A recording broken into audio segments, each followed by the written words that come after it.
আমন্ত্রণ mega digital scale দেশ 24-এ। আপনাদের সাথে আছে মামুন উর রশিদ। শিরোনাম শুনছিলেন, এবার জানাবো পুরো খবর। শুক্রবার ছুটির দিনে সড়কে ঝরল 16 প্রাণ। সিলেটের ওসমানীনগরে 2 বাসের সংঘর্ষে নিহত হয়েছে 9 জন। আর বগুড়ার এরুলিয়ায় বাস চাপায় প্রাণ গেছে 7 জনের। হাসপাতালে চিকিৎসাধীন আহত অনেকে। দুর্ঘটনার কারণ অনুসন্ধানে 3 সদস্যের কমিটি গঠন করেছে বগুড়া জেলা প্রশাসন। ছুটির দিন শুক্রবার সকালের যাত্রায় যখন নিদ্রাচ্ছন্ন অনেকেই, হঠাৎ বিকট শব্দ, আতঙ্ক আর আর্তনাদ চারপাশে। সিলেট থেকে ঢাকার পথে ইউনিক পরিবহনের বাস। কাশিকাপন এলাকায় মুখোমুখি সংঘর্ষ হয় বেঙ্গল পরিবহনের একটি বাসের সাথে। দুর্ঘটনায় নিয়ন্ত্রণহীন হয়ে সড়কের পাশে পড়ে যায় ইউনিক পরিবহনের বাসটি।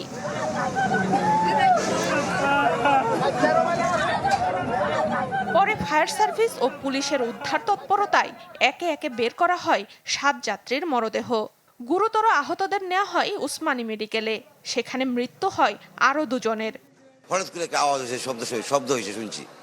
শব্দ হওয়ার পরে দেখি যে এটার ভিতরে অবস্থা খুব খারাপ। 7:10 হবে বেবি। যাওয়ার পর হঠাৎ করে আমার বন্ধুর অবস্থা খুব সিরিয়াস, মারা গেছে। আমার বন্ধুর জন্য খুবই খারাপ লাগে। সরকার এই ব্যাপারে একটা ভালো পদক্ষেপ নেবে যেটা এত ঘটনা না ঘটে। স্পেসিফিক ট্রিটমেন্টের জন্য কনসার্ন যে ডিপার্টমেন্টে দেওয়া দরকার, যার চোখের ইনজুরি বেশি, তার প্রাথমিক সেলাই টেলাই এগুলো ক্যাজুয়ালিটি থেকে দিয়ে ওই যেখানে নাক কান গলার ইনজুরি সেটা ইএনটি বিভাগে পাঠানো হয়েছে, যেটা চোখের সমস্যা সেটা চোখে পাঠানো হয়েছে। এর আগে ভোরে বগুড়াতেও ঘটে ভয়াবহ দুর্ঘটনা। সিল্কি বান্ধা এলাকায় নওগাঁগামী শাহ ফাতে আলী পরিবহনের একটি বাস নিয়ন্ত্রণ হারিয়ে ধাক্কা দেয় বৈদ্যুতিক খুঁটিতে। সেখানে দাঁড়িয়ে থাকা 3 দিনমজুর নিহত হন ঘটনাস্থলেই। আহত যাত্রী ও শ্রমিক সহ বেশ কয়েকজনকে নেওয়া হয় শহীদ জিয়াউর রহমান মেডিকেল কলেজ হাসপাতালে। সেখানে মারা যান আরও 4 জন। হঠাৎ থেকে একটা নাইট কোচ আসার পর পাংচার হয়ে যায় বামে থেকে গাড়ি ডানে যায়, একবার সবগুলো লোক নিয়ে চলে যায়। যখন লোকজন ঘুরে তলে পড়বে ধরে তো খুব জোরে ব্রেক করছে, তখন গাড়িটা ঘুরে কামড়ার দিকে চলে গেছে। থাকার পর তো কেউ মারা গেছে আর কেউ বাঁচিয়েছে, কেউ হসপিটাল গেছে। গাড়িটার গতি বেশি থাকার কারণে এটা গাড়িটা ঘুরে গিয়ে আবার বগুড়ামুখী হয়ে যায়। আর এর কারণেই যারা পথচারী ছিল তারা দিক বিদিক ছুটাছুটি করার কারণে তারা গাড়ির নিচে অনেকে পদদলিত হয় এবং আহত এবং নিহত হয়েছে। দুর্ঘটনার পর বগুড়া নওগাঁ মহাসড়ক অবরোধ করে বিক্ষোভ করেন স্থানীয়রা। কয়েক ঘন্টা বন্ধ থাকে যান চলাচল। সানজিদা শান্তা, চ্যানেল 24। দর্শক, এ বিষয়ে আরো খবর জানাতে চাই আপনাদের। আমাদের সঙ্গে বগুড়া এবং সিলেট থেকে যুক্ত হচ্ছেন সহকর্মীরা। শুরুতে বগুড়া যেতে চাই সহকর্মী ফরহাদুজ্জামান শাহির কাছে। ফরহাদ, আহত কতজন চিকিৎসা নিচ্ছেন, তাদের শারীরিক অবস্থা নিয়ে চিকিৎসকরা কি বলেছেন?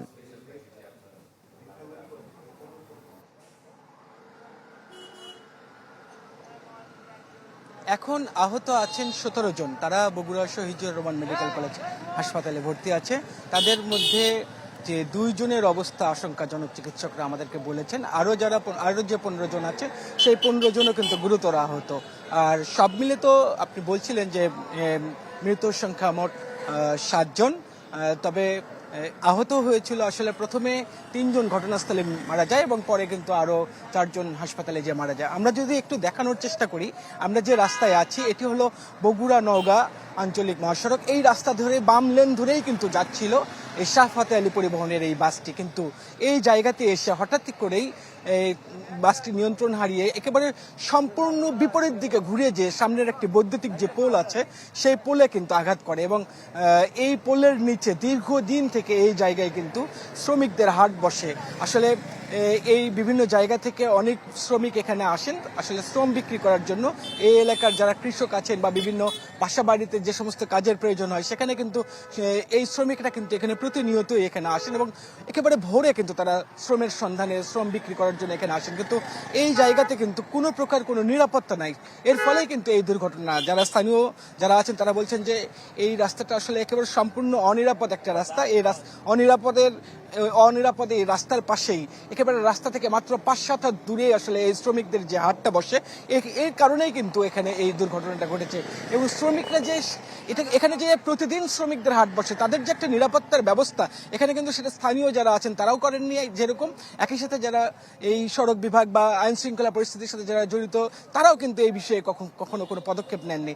আর যদি বলি এই রাস্তা বগুড়া নওগাঁ আঞ্চলিক মহাসড়ক অনেকটা মৃত্যুকূপ বলা যায়। এই এলাকার মানুষের কাছে আতঙ্কের এক নাম এই মহাসড়কটি। আজকে যে কিছুক্ষণ আগে যে সকালে যে 7 জন নিহত হয়েছে, এখন থেকে আর কিছুক্ষণ আগে আরো প্রায় 15-20 মিনিট আগে এখান থেকে আর 1 কিলোমিটার দূরে আর একটি মোটরসাইকেল কিন্তু দুর্ঘটনার কবলে পতিত হয়েছে এবং সেখানেও আমরা যতদূর জানতে পেরেছি যে 1 জন নিহত হয়েছেন। একই সাথে যদি বলি গত 1 তারিখেও কিন্তু এই মাসের 1 তারিখ অর্থাৎ আগস্টের 1 তারিখে কিন্তু এই রাস্তাতেই আরো 4 জন নিহত হয়েছেন। একটি মিনি ট্রাককে ওভারটেক করতে যে আরেকটি বাসের মুখোমুখি সংঘর্ষে কিন্তু সেখানে আরো 4 জন নিহত হয়েছেন। এবং আরো যদি এই জায়গাটায় কিন্তু প্রতিনিয়তই আসলে সড়ক দুর্ঘটনা ঘটে। আজকে যখন আমরা এখানে যখন আমরা সংবাদ সংগ্রহ করতে আসছিলাম তখন আসলে এই এলাকার মানুষ বলছিলেন যে এখানে কিন্তু গত বছরও একই জায়গাতে কিন্তু একটা দুর্ঘটনা ঘটেছে এবং সেখানে কিন্তু 3 জন নিহত হয়েছে। অর্থাৎ বলা যায় যে এটা মোটামুটি একটা মৃত্যুকূপ। এই রাস্তা চলাচলের জন্য অনেকটা অনিরাপদ হয়ে দাঁড়িয়েছে। তাই সাধারণ মানুষের দাবি দ্রুত যাতে এই রাস্তা অনেক নিরাপদ যাতে করা হয় এরকম কিন্তু তারা দাবি জানিয়েছেন। ধন্যবাদ আপনাকে। এই পর্যায়ে আমরা সিলেট যেতে চাই সহকর্মী আজহারউদ্দিন শিমুলের কাছে। শিমুল, ময়নাতদন্ত শেষে মরদেহ পরিবারের কাছে হস্তান্তর করা হয়েছে কিনা জানাবেন, আর এখন পর্যন্ত কোনো মামলা হয়েছে কি এই ঘটনায়?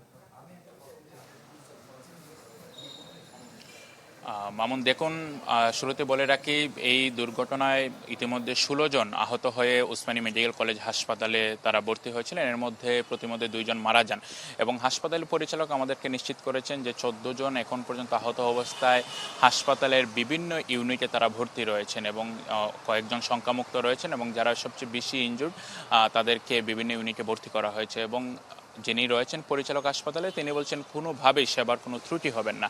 এখন পর্যন্ত কোনো মামলা দায়ের হয়নি এবং যারা নিহত হয়েছেন তাদের পরিবারের সদস্যদের কাছে ইতিমধ্যে লাশগুলো হস্তান্তরের প্রক্রিয়া শুরু হয়েছে। এবং আমরা কিছুক্ষণ আগে কথা বলেছি শেরপুর হাইওয়ে থানার যিনি ওসি রয়েছেন তিনি বলছেন ইতিমধ্যে 4 জনের লাশ পরিবারের সদস্যদের কাছে হস্তান্তর করেছেন, বাকিগুলো হয়তো আর কিছুক্ষণের মধ্যেই সম্পন্ন হয়ে যাবে।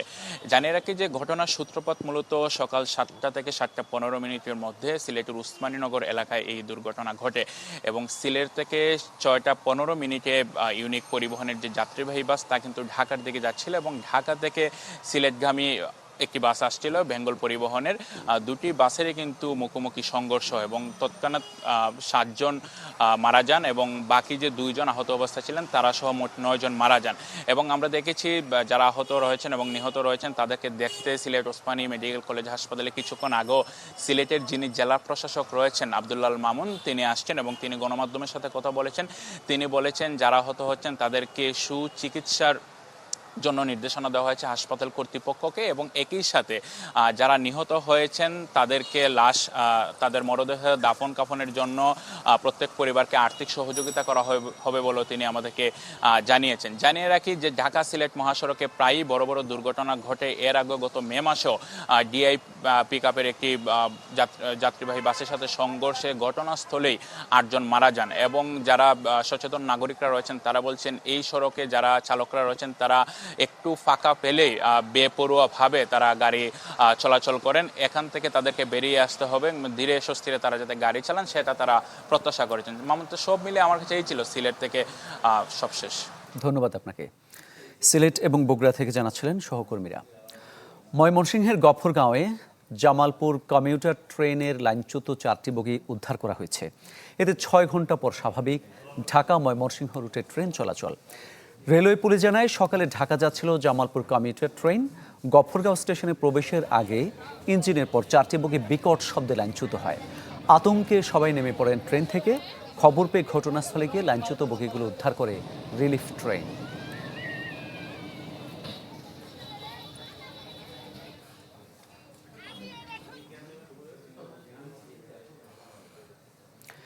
শেখ হাসিনা দেশে ফিরে আইনের পথে হাঁটুক। ঝিনাইদহে মোস্তফা মনোয়ারের স্মরণ সভায় এমন মন্তব্য করেছেন আইনমন্ত্রী মোহাম্মদ আসাদুজ্জামান। বলেন দেশের বিচার বিভাগের বড় সংকট, মানবিক মূল্যবোধ সম্পন্ন বিচারকের অভাব। আমার কাছে বিচার বিভাগের সবচেয়ে বড় সংকট হলো মানবিক মূল্যবোধ সম্পন্ন বিচারকের। উনি বলছেন উনি ডিসেম্বরে আসবেন। আমিও বিশ্বাস করতে চাই উনি ডিসেম্বরে এসে কারাগারে যান, আইনি পথ ধরে হাঁটুক।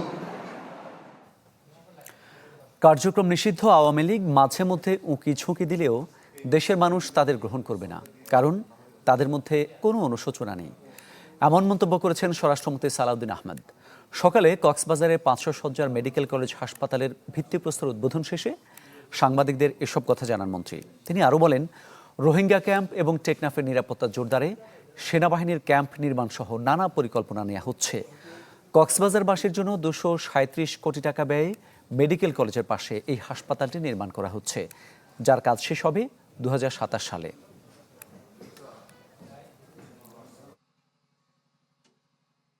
মাঝে মধ্যে আওয়াজ টাওয়াজ দিয়ে থাকে, এগুলা তারা চেষ্টা করছে বাংলাদেশে কোনো অস্থিরতা সৃষ্টি করা যায় কিনা।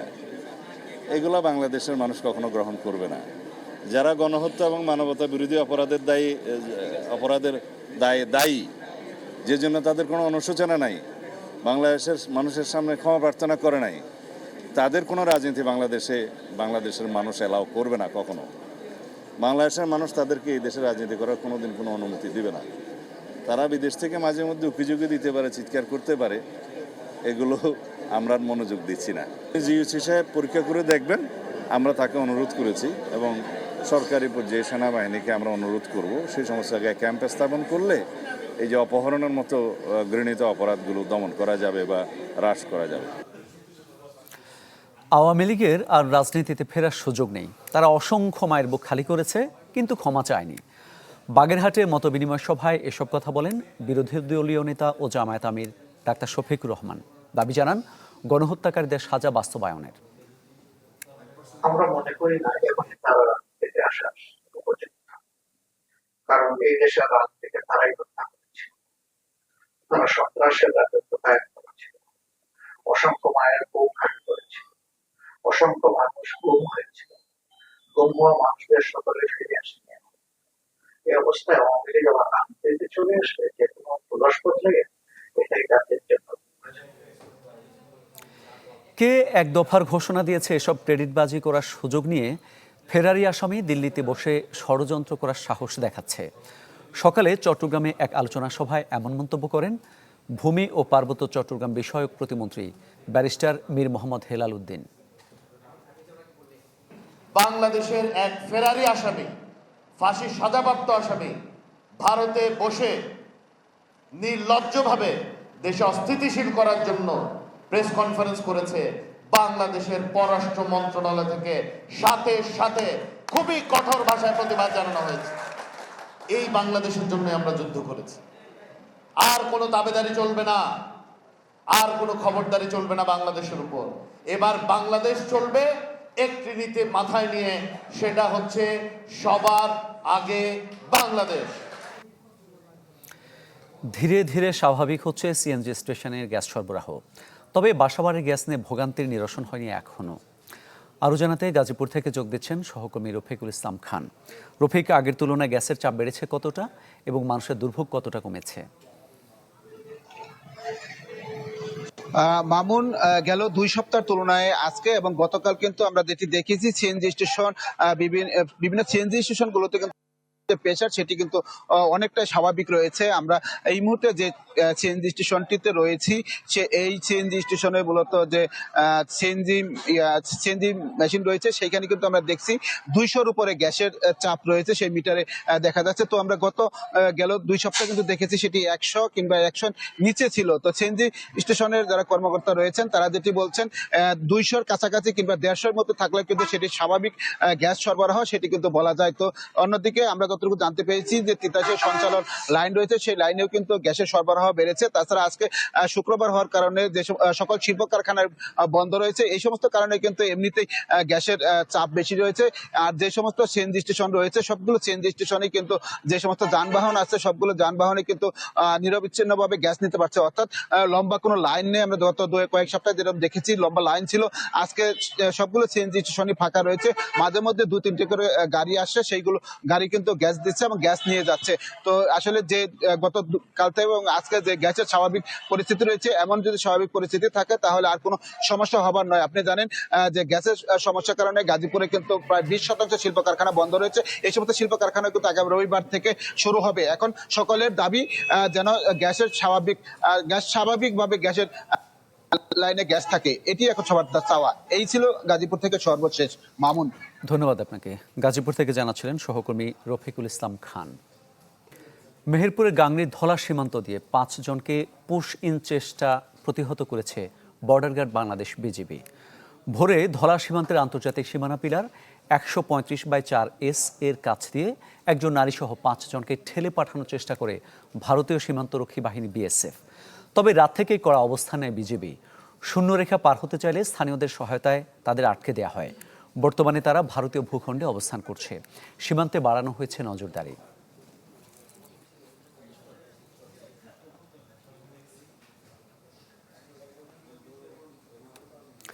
কমছেই না হাম ও উপসর্গের শিশুর মৃত্যু। এ বিষয়ে আরো খবর জানাতে চাই, বরিশাল থেকে যোগ দিচ্ছেন সহকর্মী কাউসার হোসেন রানা। রানা, এতদিন পরেও হামের মৃত্যু কমছে না কেন?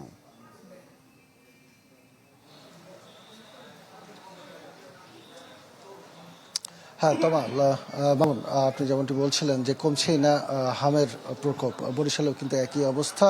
আমি বরিশাল বিভাগের যে তথ্য জেনেছি সেখানে এখন পর্যন্ত 13,000-এর বেশি মানুষ এই হামের উপসর্গ নিয়ে বিভিন্ন হাসপাতালে ভর্তি হয়েছে এবং বরিশালের 2টি হাসপাতাল, শেরেবাংলা মেডিকেল কলেজ হাসপাতাল এবং বরিশাল সদর হাসপাতাল, এই 2 হাসপাতালেও কিন্তু আক্রান্ত বা হামের উপসর্গ নিয়ে আসা রোগীদের সংখ্যা দিন দিন বৃদ্ধি পেয়েছে। বরিশাল শেরেবাংলা মেডিকেল কলেজ হাসপাতালে এখনও সেখানে 150-র বেশি রোগী ভর্তি রয়েছে, যারা সবাই শিশু। তবে শিশুদের পাশাপাশি বয়স্ক যারা, তারাও কিন্তু এই হামে আক্রান্ত হচ্ছে এবং এই মুহূর্তে আমি রয়েছি বরিশালের সদর হাসপাতালে, যেখানে গত 2 মাস ধরে আমি দেখছি যে বয়স্ক যারা তারা এখানে ভর্তি হচ্ছেন এবং মূলত তারা বরিশাল শেরেবাংলা মেডিকেল কলেজ হাসপাতালে ভর্তি হতে আসলে সেখানে শিশুদেরকে ভর্তি রাখা হয়, বয়স্কদেরকে পাঠিয়ে দেওয়া হয় শেরেবাংলা সদর হাসপাতালে। এখানেও এসে আমরা যেটি দেখেছি যে প্রতিদিনই 40 জন বা তার বেশি রোগী এখানে ভর্তি থাকছে এবং এরা কিন্তু বরিশালের বাইরে বিভিন্ন বিভাগের বিভিন্ন জেলা উপজেলা থেকে চিকিৎসা নিতে আসছে। চিকিৎসকদের সাথে আমাদের কথা হয়েছে যে এই রোগী বা এই হামের উপসর্গ কমানোর যে উপায় সেটি হচ্ছে টিকাদানের আওতায় যারা আসছে না তারাই কিন্তু বেশি আক্রান্ত হচ্ছে এবং তাদেরই যে মৃত্যুর ঝুঁকিতে রয়েছে শিশুরা বিশেষ করে। আপনি বলছিলেন যে মৃত্যু হার কেন বাড়ছে বা কমছে না, সেইখানে বিষয়টি হচ্ছে এরকম যে টিকার আওতায় তারা না আসায় এই শিশুরা কিন্তু বেশি আক্রান্ত হচ্ছে এবং বরিশাল বিভাগে এ পর্যন্ত 55 জনের বেশি শিশু হামের উপসর্গ বা হাম নিয়ে মৃত্যু ঘটেছে। কিন্তু শিশুদের যে নিউমোনিয়া হয় বা হামে যে ফুসফুসি আক্রান্ত হয় তখন কিন্তু তাদেরকে আসলে আইসিইউ চিকিৎসা দেওয়া সম্ভব হয় না, কারণ বরিশাল শেরেবাংলা মেডিকেল কলেজ হাসপাতাল বলেন বা অন্য কোনো হাসপাতাল বলেন সেখানে কিন্তু আইসিইউ নেই, যার ফলে শিশুদেরকে আইসিইউ চিকিৎসা না দেওয়ায় তারা মৃত্যু সংকটাপন্ন হলে তাদেরকে সেখান থেকে ফিরিয়ে আনা সম্ভব হয় না। চিকিৎসকরা হেডবক্স দিয়ে কোনো রকম চিকিৎসা দেয় কিন্তু সেটি সব ক্ষেত্রে সফল হয় না। এই ছিল বরিশালের হাম পরিস্থিতি। মামুন। রানা, আপনাকে ধন্যবাদ। এই পর্যায়ে আমাদের সঙ্গে খুলনা থেকে যুক্ত হয়েছেন সহকর্মী বেলাল হোসেন সজল। হামের পাশাপাশি জেলায় ডেঙ্গুর প্রকোপ বেড়েছে। ডেঙ্গু কতটা চোখ রাঙাচ্ছে সেটা একটু জানাবেন, আর প্রতিরোধে সচেতনতা কার্যক্রম কেমন দেখছেন?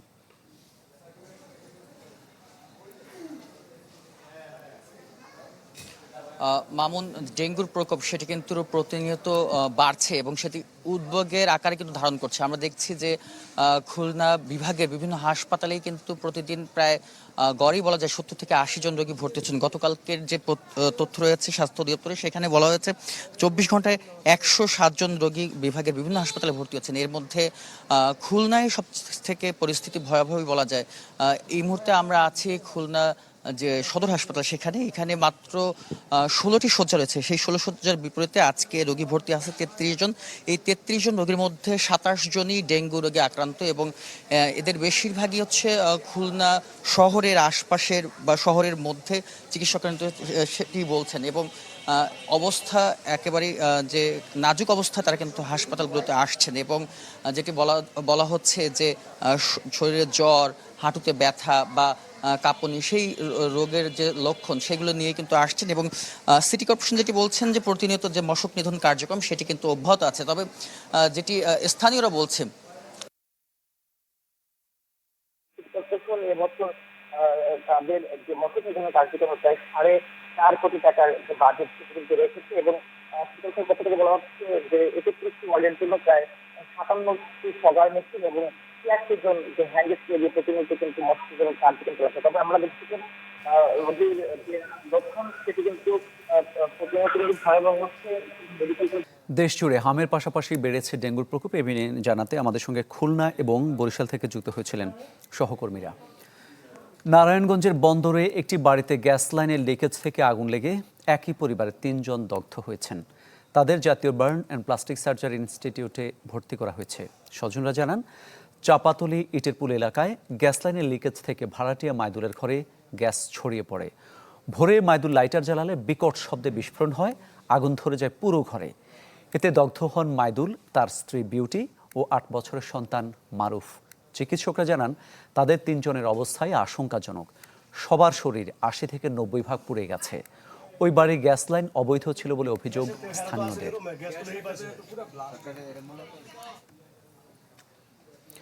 সেবা নিতে গিয়ে উল্টো আতঙ্কে চাঁদপুরের মতলব দক্ষিণ উপজেলা স্বাস্থ্য কমপ্লেক্সের রোগীরা। কারণ ভবনের ছাদ থেকে প্রতিনিয়ত খসে পড়ছে পলেস্তারা। দেখা দিয়েছে ফাটল, ফলে যে কোনো সময় বড় দুর্ঘটনার শঙ্কায় রোগী ও চিকিৎসকরা। হাসপাতালের বেডে শুয়ে আছে রোগী, আর ছাদে তাকালেই পলেস্তারা খসে পড়ার ঝুঁকি। যে কোনো সময় ভেঙে পড়তে পারে মাথার উপর। এই চিত্র চাঁদপুরের মতলব দক্ষিণ উপজেলা স্বাস্থ্য কমপ্লেক্সের, যেখানে ভবনের প্রথম ও দ্বিতীয় তলার বিভিন্ন স্থানে খসে পড়ছে ইটের সুরকি আর সিমেন্টের অংশ। এছাড়াও তৈরি হয়েছে ছোট বড় ফাটল। হাসপাতালের করিডোরেও একই অবস্থা। ফলে চিকিৎসা নিতে এসে যেন আবারও আহত হবার আতঙ্কে রোগী ও স্বজনেরা। উপরে ছাদগুলার ভিতরে মানে ভাঙা ভাঙা দেখা যাইতেছে, যদি কোন ঘটনা ঘটে যায় আমরা তার বলতে পারি না। আস্তরগুলি ফাইটা গেছে, হ্যাঁ, রুগীরা অনেক সময় নিচে আছে, অনেক সময় অনেকের উপরে ভাঙ্গা পড়ছে। ভবনগুলো এগুলো অনেক আগে, নতুন করে যদি ভবনগুলা করা হয় তাহলে মতলববাসীর জন্য অনেক উপকার হবে। চিকিৎসক ও স্বাস্থ্যকর্মীরাও বলছেন, ভবনটির অবস্থা বেশ ঝুঁকিপূর্ণ। দ্রুত সংস্কার না হলে যে কোনো সময় ঘটতে পারে প্রাণহানির মতো দুর্ঘটনা। হাসপাতাল ভবনগুলো অনেক দিন ধরে জরাজীর্ণ অবস্থায় পড়ে আছে, যেগুলো থেকে প্রায় প্লাস্টার খসে পড়ে এবং রোগীদের উপরে পড়ে মারাত্মক দুর্ঘটনার সংখ্যায় থাকে। আমাদের এখানে আমরা যারা কাজ করতেছি, এখানে সবচেয়ে বেশি আসলে ঝুঁকিতে থাকে আছে রোগীরা ঝুঁকিতে থাকে, কারণ হচ্ছে তারা সারাক্ষণই ওখানে অবস্থান করতে হয়। হাসপাতাল কর্তৃপক্ষ বলছে, বিষয়টি এর মধ্যে জানানো হয়েছে ঊর্ধ্বতন মহলে। ব্যবস্থা নেওয়ার আশ্বাস প্রশাসনের। 63 সালে প্রতিষ্ঠিত হওয়া 2টি অংশ ভবন আছে, এগুলো থেকেই বিভিন্ন ধরনের পলেস্তারা খসে পড়ছে। তো গত কয়েক বছর ধরে এটা রিপেয়ার করেই চলছে। তো কিছুদিন ভালো থাকে, পরে আবার পলেস্তারাগুলো খসে পড়ে। মেরামতের জন্য যথাযথ ব্যবস্থা গ্রহণের জন্য নির্দেশনাও প্রদান করেছেন আমাদের মাননীয় সংসদ সদস্য মহোদয়, এবং হাসপাতাল কর্তৃপক্ষ যোগাযোগ করেছে। আর আমরা সার্বিক তদারকিতে আছি। অতিরিক্ত সতর্কতার অংশ হিসেবে হাসপাতালের বিভিন্ন স্থানে সতর্কীকরণ নোটিশ টাঙিয়েছে কর্তৃপক্ষ। ডেস্কে রিপোর্ট, চ্যানেল 24। কক্সবাজার সমুদ্র সৈকতে ডুবে মৃত্যু হয়েছে ইয়াসিন আরাফাত নামে এক যুবকের। সকাল 10টার দিকে সৈকতের সুগন্ধা পয়েন্টে এ দুর্ঘটনা ঘটে। আরাফাত শহরের পেশকারপাড়া এলাকার বাসিন্দা। সমুদ্রে দল বেঁধে গোসল করার সময় পানিতে ডুবে যায় আরাফাত। তাৎক্ষণিক লাইফগার্ড ও বিচ কর্মীরা তাকে উদ্ধার করে সদর হাসপাতালে নিলেও বাঁচানো যায়নি।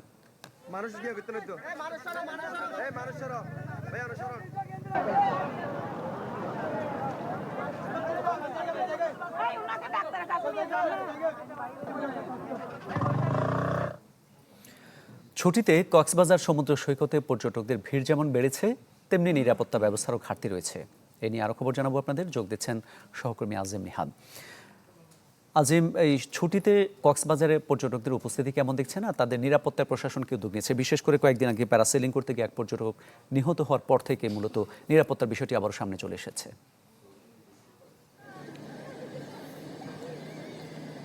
মামুন, আজকে শুক্রবার সাপ্তাহিক ছুটির দিন আমরা গত কয়েক শুক্রবার কিন্তু আজকের মতো পর্যটক দেখতে পাইনি। আজকে যেভাবে পর্যটকের উপস্থিতি দেখা যাচ্ছে, বিকেল গড়িয়ে পড়ার সাথে সাথেই কিন্তু কক্সবাজারের তিনটি মূলত প্রাণকেন্দ্র পর্যটকদের, সেই লাবণী, সুগন্ধা এবং কলাতলী, এই 3 পয়েন্টে অসংখ্য পর্যটকের ভিড় লক্ষ্য করা যাচ্ছে। এর মধ্যে স্থানীয় যেমন রয়েছে তেমনিভাবে ঢাকা সহ দেশের বিভিন্ন প্রান্ত থেকেও ছুটে এসেছে। তবে আপনি যেটি বলছিলেন যে কক্সবাজারে যেই পরিমাণ পর্যটক আছে প্রতিনিয়ত আসে, সেই পরিমাণ নিরাপত্তা জোরদার কিন্তু করা হয়নি। এবং আপনি গত কয়েকদিন আগে প্যারাসেলিং করতে গিয়ে সেখানে একজন পর্যটকের মৃত্যু হয়েছে এবং প্যারাসেলিং করার জন্য যে ধরনের নিরাপত্তা বিধি মানা দরকার সেই ধরনের নিরাপত্তা বিধি কিন্তু তারা মানেনি, যে কারণে এই দুর্ঘটনাটি ঘটেছে। এবং একই সাথে আজকেও একজনের মৃত্যু হয়েছে সমুদ্রে ডুবে গিয়ে, যদিও তিনি স্থানীয় এক যুবক। আজকে সকালে তিনি সুগন্ধা পয়েন্টে ইয়াসিন আরাফাত নামে একজন যুবক, সে মূলত গোসল করতে সুগন্ধা পয়েন্টে নেমেছিলেন। সেখানে গোসল করা অবস্থায় তার বন্ধুদের সাথে গোসল করছিলেন, পরে তিনি ডুবে যান। এক পর্যায়ে লাইফগার্ড এবং বীজকর্মীরা তাকে উদ্ধার করলেও তাকে কিন্তু বাঁচানো যায়নি।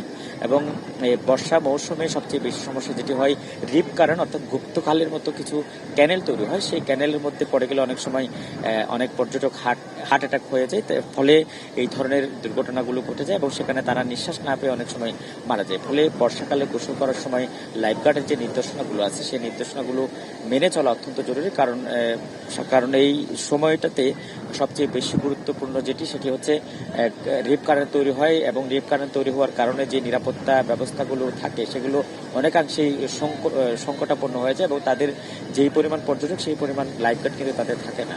একদম বলা চলে যে প্রায় কয়েক লাখ পর্যটকের জন্য মাত্র 27 জন লাইফগার্ড, সেখানেও তারা রোস্টার করে যেহেতু ডিউটি করে 7 থেকে 8 জন প্রত্যেকটা পয়েন্টে ডিউটি করে। এই সীমিত সংখ্যক লাইফগার্ড দিয়ে আসলে এত বিপুল সংখ্যক পর্যটকের নিরাপত্তা ব্যবস্থা দেওয়া সম্ভব হয় না। ফলে বিশেষ করে বর্ষা মৌসুমে যারা আসলে গোসল করার জন্য সমুদ্র সৈকতে আসেন তাদের সবচেয়ে বেশি গুরুত্বপূর্ণ সেটি হচ্ছে জেলা প্রশাসন এবং লাইফগার্ডের যে নির্দেশনাগুলো আছে, কোন সময়ে গোসল করতে পারবে, কোন সময়ে বিচে নামতে পারবে এবং কি করা যাবে সেগুলো আসলে তাদের মেনে চলা উচিত। মামুন, এই ছিল এখান থেকে সর্বশেষ। ধন্যবাদ আপনাকে। কক্সবাজার থেকে জানাচ্ছিলেন সহকর্মী আজিম নিহাদ। এদিকে বৃষ্টিতে হাওরেও বাড়ছে পানি, সেই সাথে ভিড় জমেছে প্রকৃতিপ্রেমীদের। সেই খবর জানাতে এবার মৌলভীবাজার থেকে আমাদের সঙ্গে যোগ দিচ্ছেন সহকর্মী আব্দুর রব। মৌলভীবাজারের প্রকৃতিপ্রেমীদের উপস্থিতি কেমন দেখছেন? জি মামুন, আমি এখন আছি মৌলভীবাজারের কাওয়াদিঘি হাওরে। মূলত মৌলভীবাজারের কাওয়াদিঘি, হাকালুকি এবং হাইল হাওর, এই 3টি বৃহৎ হাওর এবং এই হাওরগুলো আসলে বর্ষা মৌসুমে পর্যটকদের বলা চলে অনেকটা ঢল নামে। বিশেষ করে কাওয়াদিঘি হাওরের যে অন্তেহরি এলাকা আছে সেটি সোয়াম ভিলেজ হিসেবে ইতিমধ্যে সরকারিভাবে কিছু কাজও করা হয়েছে। সেই জলের গ্রাম অন্তেহরিতে প্রচুর মানুষ আসলে এখানে ঘুরতে আসেন। এখানে হিজল করচ তমালের বন রয়েছে এবং দেশীয় প্রচুর পাখি রয়েছে। পাশাপাশি হাওরের যে নান্দনিক সৌন্দর্য এবং থইথই পানি, সেই দৃশ্যগুলো দেখতে আসলে এখানে টুরিস্টরা এবং পর্যটকরা বিভিন্ন জায়গা থেকে আসলে আসেন। এবং আমরা আসলে আজকে এখানে এসে দেখেছি যে ছোট ছোট নৌকা নিয়ে কিন্তু এই যে হাওরের বুকে যারা দর্শনার্থী এবং পর্যটক আছেন তারা কিন্তু ঘুরছেন এবং প্রায় শতাধিক নৌকা আমরা এখানে দেখেছি। ছোট ছোট নৌকা নিয়ে বিভিন্ন জায়গা থেকে এখানে দর্শনার্থী পর্যটকরা এসেছেন এবং যার যার মতো করে ঘুরছেন, ছবি তুলছেন। পাশাপাশি কিছু কিছু দূর আসলে ছোট ছোট যে করচের গাছ, হিজল করচের গাছগুলো রয়েছে সেই গাছগুলো ঘিরেও কিন্তু পর্যটকরা এখানে নানাবিধ তারা আসলে আনন্দ উচ্ছ্বাস করছেন। আমি যদি একটু দেখাই, এখানেও আমরা দেখছি যে প্রায় 2টি নৌকা নিয়ে অনেকেই এখানে এসেছেন এবং তারা এই সময়টা আসলে উপভোগ করছেন হাওরের বুকে। এবং আমরা এছাড়াও আমরা আরো এখানে দেখেছি যে আরো অনেকগুলো নৌকা নিয়ে কিন্তু বিভিন্ন জায়গা থেকে আসা দর্শনার্থীরা তারা কিন্তু এখানে এসে ঘুরছেন এবং আনন্দ উচ্ছ্বাস করছেন। আমরা একটু যদি দেখাই যে তারা এখানে একদম গানের যত বাদ্যযন্ত্র আছে সবগুলো নিয়ে কিন্তু তারা এখানে গান পরিবেশন করছেন, আনন্দ করছেন। বাঁশি, তবলা, ইউকুলেলে সহ নানাবিধ যন্ত্র নিয়ে কিন্তু এখানে এসেছেন তারা এবং আনন্দ উচ্ছ্বাস করছেন। এর পাশাপাশি হাওরে থই পানিতে কিন্তু এখানকার যে স্থানীয় যারা রয়েছেন তারা কিন্তু প্রচুর মাছ শিকার করেন এবং মাছগুলো আসলে বিক্রি করেন। এবং এখানকার যে স্থানীয় মানুষজন যারা রয়েছে, যারা নৌকার মাঝি রয়েছেন, তাদের কিন্তু এই সময় কিন্তু এক ধরনের বলা চলে অনেকটা ইনকাম হয়। কারণ দূর দূরান্ত থেকে যখন অনেক মানুষ এখানে ঘুরতে আসেন তাদের নৌকা ভাড়া 300 থেকে 500 টাকায় নেওয়া হয়, তাদেরও আসলে এই সময়ে কিছুটা আয় হয়। মামুন। ধন্যবাদ আপনাকে। ভরা বর্ষায় মৌলভীবাজার হাওরে বেড়েছে পর্যটকের ভিড়, জানাচ্ছিলেন সহকর্মী আব্দুর রব। এবার 1 মিনিটে দেশের আরও কিছু খবর। হবিগঞ্জের মাধবপুরে এক গৃহবধূর মরদেহ উদ্ধার, তাকে হত্যার অভিযোগ স্বামী ও স্বজনদের বিরুদ্ধে।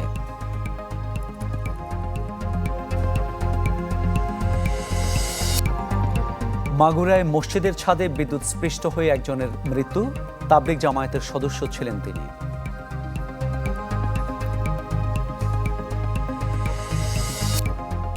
রাজবাড়ীতে 6 বছরের শিশুকে ধর্ষণের অভিযোগে গ্রেপ্তার 1, পরে আদালতে তোলা হয় অভিযুক্তকে।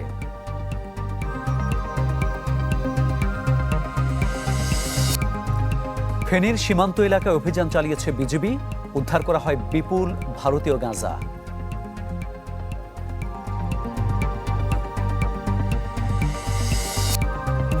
মৌলভীবাজারে বিক্ষোভ করেছেন চা শ্রমিকরা, দ্রুত ইউনিয়ন নির্বাচন ও মজুরি 500 টাকা করার দাবি।